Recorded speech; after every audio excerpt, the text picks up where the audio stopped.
we're over to Elaine for Compassion in Action. Thank you, Reverend Sarah.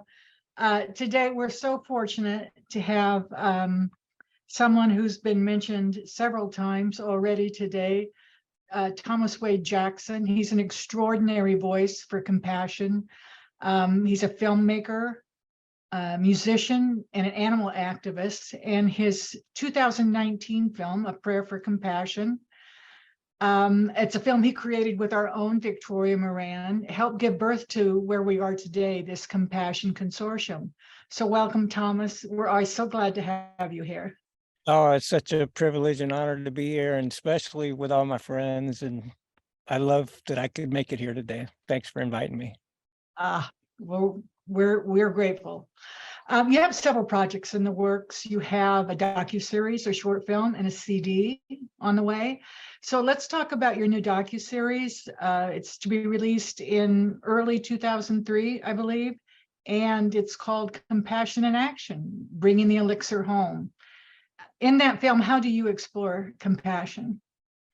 Well, basically, it picks up where we left off after Prayer for Compassion, literally, like we're in the woods singing the song that we ended the Prayer for Compassion with. And it just takes us on the journey of taking the film around. We start with the preview at the first Vegan World 2026 gathering, and and then from there we go on and take the film. I get to go back to India for 3 weeks, and we get to go all around the United States, and Melody gets to go to the London premiere and Scotland and Paris, and so it's a lot of fun. And also along the way we get to explore animal sanctuaries and vigils, like pig vigils. Got to go to that, and marches and demonstrations. And I got to explore different topics with people that we met along the way.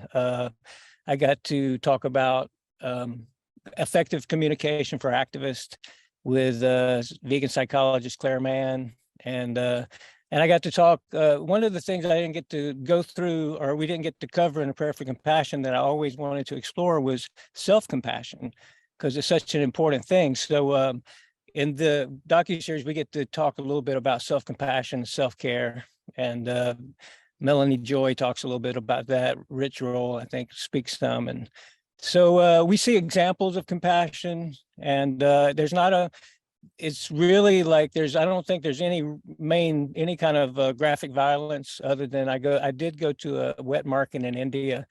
And so there's a little bit there, but it's not like, we really try. I mean, to me, it's a love letter to activism and activists. I met so many amazing activists along the journey. So I wanted to give something back to them, like that sings their praises, and also gives them maybe some tips on how to communicate and really how to take care of themselves. Because I think activists tend to put the purpose ahead of self-care sometime. And I think that makes us a little less effective. So aside from living a healthier life with self-care, how does that compassionate self-care help change the world in activism? Well, I think there's on several levels. I think on the first level, I have a belief that we're all connected, that all things are connected, that there's an energy that runs through all things.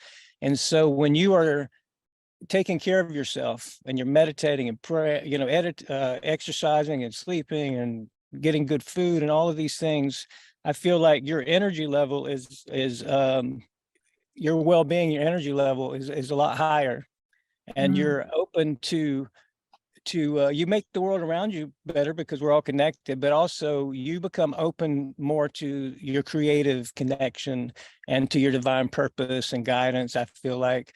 And so I feel whatever you're here to do, by taking care of yourself, it makes you more effective at it. And it seems like you're taking time away from it. It's almost like when you go to exercise, you think, well, it's going to take energy to exercise. Well, it builds energy. And it's like when you exercise that creativity and all of those things within you, when you take time to do things that feed your soul, it comes out in other ways, and it allows you to be more present when you go back to whatever that work is, to whatever the activism is. And I think that's the other level. And the third level, I think, is that it's an example for others.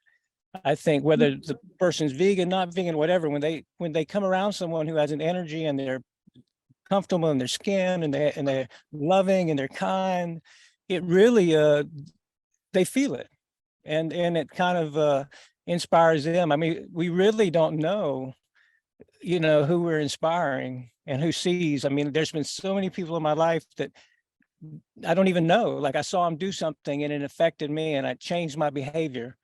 And then later on the road, I saw somebody notice me do it and change their behavior. So I think it's important to realize we don't know who we are affecting. So the more we take care of ourselves and be a good example, and the better we feel, the better the universe is going to feel.